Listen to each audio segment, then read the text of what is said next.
Frère, grâce à la foi, Abraham obéit à l'appel de Dieu. Il partit vers un pays qu'il devait recevoir en héritage. Et il partit sans savoir où il allait. Grâce à la foi, Sarah, elle aussi, malgré son âge, fut rendue capable d'être à l'origine d'une descendance, parce qu'elle pensait que Dieu est fidèle à ses promesses.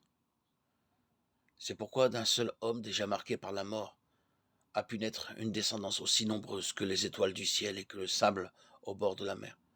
Une multitude innombrable. Grâce à la foi, quand il fut soumis à l'épreuve, Abraham offrit Isaac en sacrifice. Et il offrait le fils unique alors qu'il avait reçu les promesses et entendu cette parole. C'est par Isaac qu'une descendance portera ton nom.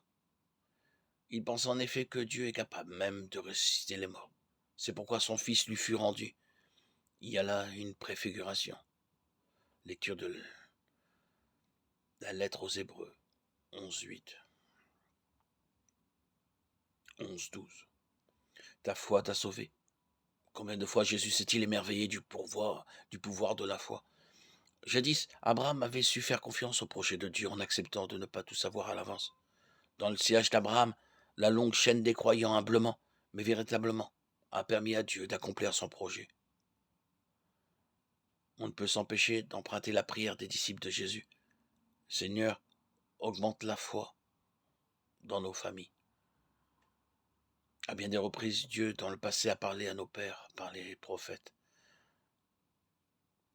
À la fin, en ces jours où nous sommes, il nous a parlé par son Fils. Alléluia. Hébreux 1, 1, 2.